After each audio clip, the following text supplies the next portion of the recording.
বন্ধুরা, সম্পা রান্নাঘরে আপনাদের অনেক স্বাগত। আবার একটা নতুন পর্ব, নতুন রেসিপি আপনাদের সাথে শেয়ার করতে চলে এসেছি। দেখুন বন্ধুরা, ওয়েদার তো যেন কাটছেই না, আর সেই মেঘলা ওয়েদার হয়েই রয়েছে। আজ কালকে একটু রোদ্দুর বেরিয়েছিল, সেই দেখে আমি আবার বিউলির ডাল ভিজিয়েছিলাম আজকে বড়ি দেবো বলে। দেখুন সকালে অল্প একটু রোদ্দুর উঠেছে, যেই বড়ি দিয়েছি আর অমনি রোদ্দুর আর উঠছে না। কি অবস্থা বলুন তো। আজকে দেখুন আমি যে রেসিপিটি শেয়ার করবো সেটি হলো আমলকির মোরব্বা। আপনারা তো জানেন যে আমলকি কত উপকারী, আর এই শীতকালেই পাওয়া যায়, আর পাওয়া যায় না। তো এই আমলকির মোরব্বা কীভাবে বানিয়ে সারা বছর স্টোর করতে পারবেন সেই রেসিপি আজকে আমি আপনাদের সাথে শেয়ার করবো। তো চলুন রান্নার জায়গায় চলে যাই। বন্ধুরা দেখুন, আমি এখানে একটা ছিদ্রযুক্ত থালা নিয়ে নিয়েছি। এগুলো সকলের মার্কেটেই পেয়ে যাবেন, বাড়িতে যদি না থাকে। তো এটার মধ্যে আমার ভাপ দিয়ে সিদ্ধ করার কারণ হচ্ছে, যেহেতু এটাকে আমি স্টোর করব, তাই জলের মধ্যে ফেলে এটাকে আমি সিদ্ধ করব না।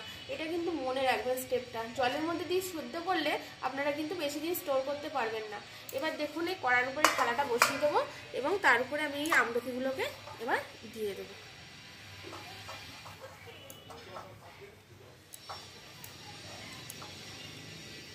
দেখুন এটা 10-15 মিনিট আমি জাল দিয়ে নিয়েছি। এবার খুলে দেখব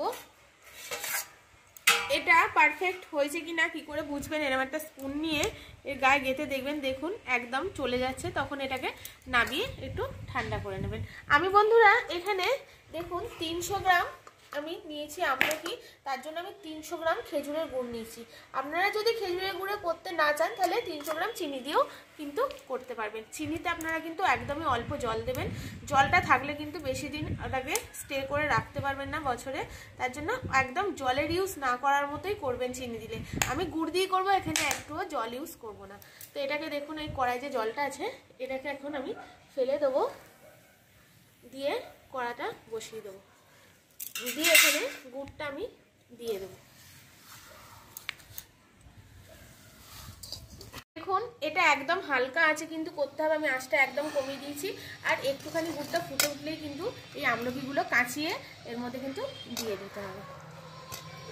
দিয়ে এবার একদমই হালকা হাতে এটাকে আমি জাল করে করে তৈরি করে নেব।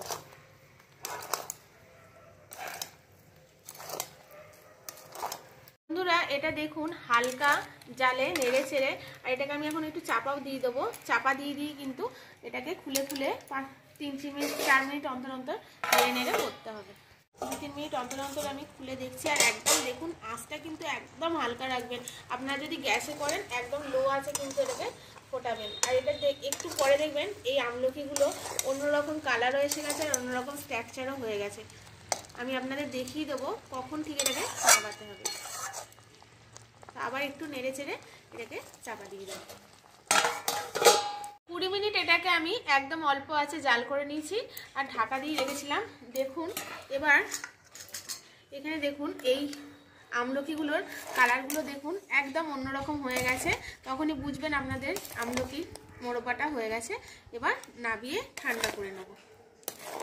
দেখুন এর ভেতরে রসটা ঢুকেও গেছে আর অন্যরকম কালারও হয়ে গেছে আমলকিগুলো।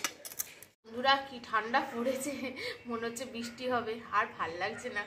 তো বন্ধুরা দেখুন এখানে আমি এই মোরব্বাটাকে অনেকক্ষণ নামিয়ে রেখেছি, এটা ঠান্ডাও হয়ে গেছে। এবার এই একটা কাচের জার নিয়েছি, এর মধ্যে আবার ভরে নেব। দেখুন এর কালারটাও কিন্তু একদম চেঞ্জ হয়ে গেছে, কীরকম হয়ে গেছে দেখুন।